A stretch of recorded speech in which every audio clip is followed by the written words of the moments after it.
Today, we're going to dig into a pretty startling prediction for 2026 that comes from the Stewardship Finance Academy. Their argument is that a major crisis is not just coming, but that it's already silently taking shape. So in this explainer, we're going to break down their evidence piece by piece. The source opens with this pretty chilling analogy. They say that every time the economy seems to dodge a recession, it's like pulling the trigger in Russian roulette and hearing that click.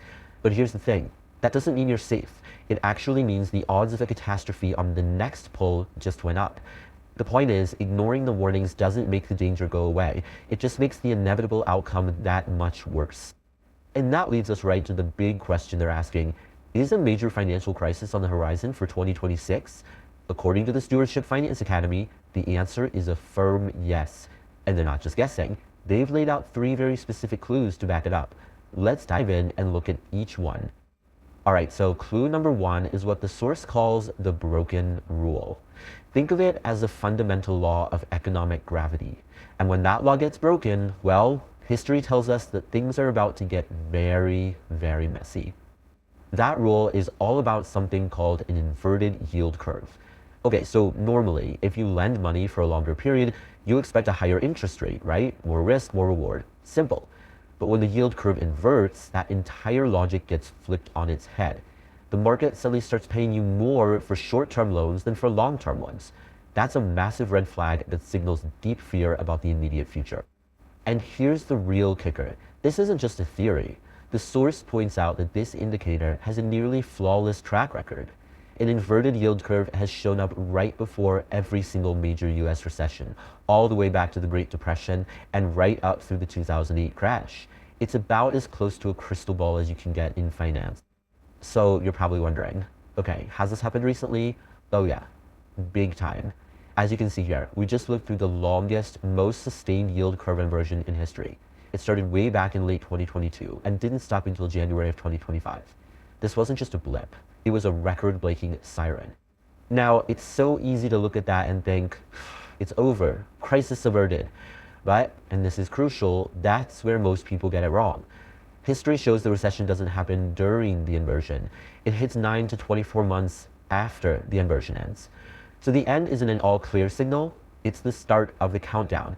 And we are smack in the middle of that danger zone right now.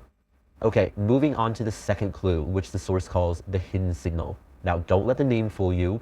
This isn't some obscure fringe metric. This is an official indicator, one that the pros, even the Federal Reserve, use to identify a recession. It's called the sum rule, and it's actually designed to be a really simple tripwire. It just looks at the 3-month average for unemployment. If that average ticks up by just 0.5% from its lowest point in the last year, a warning bell goes off. It's supposed to be a fast, real-time indicator that the job market is starting to crack. And this is where it gets really interesting. That tripwire, it actually went off in mid-2024. The market immediately freaked out and dropped 10%.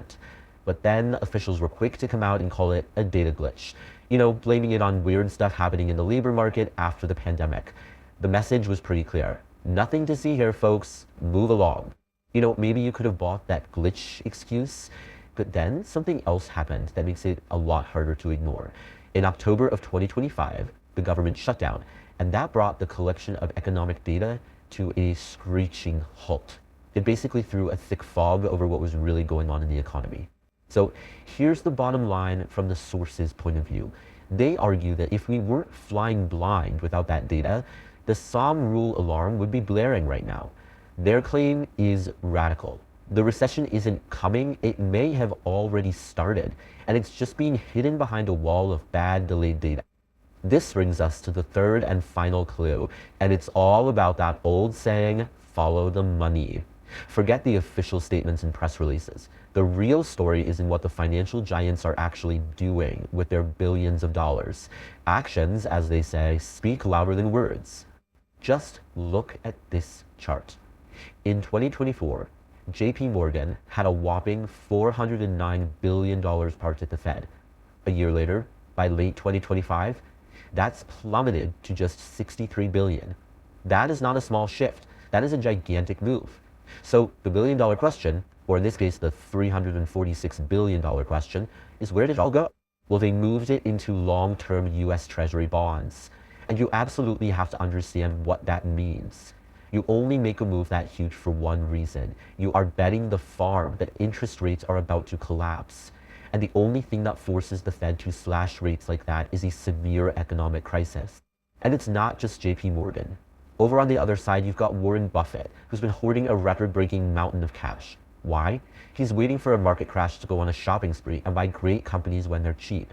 So you have two totally different strategies here. One buying bonds, one hoarding cash. But they're both built on the exact same belief. A major storm is coming.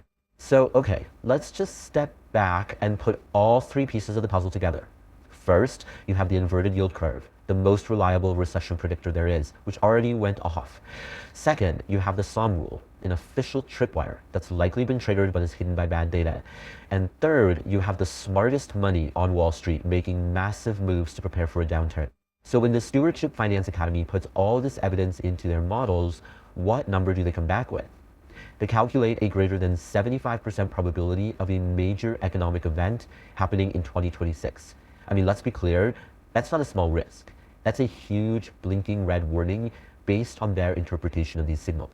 Now, after laying out this pretty heavy case, the source doesn't just leave you with the problem. For anyone interested in understanding how they would navigate this kind of environment, the Stewardship Finance Academy offers a free stock investment masterclass that lays out their specific approach.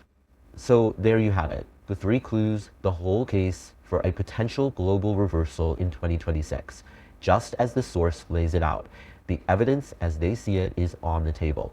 And it all really comes down to one final crucial question for you to consider. What happens next?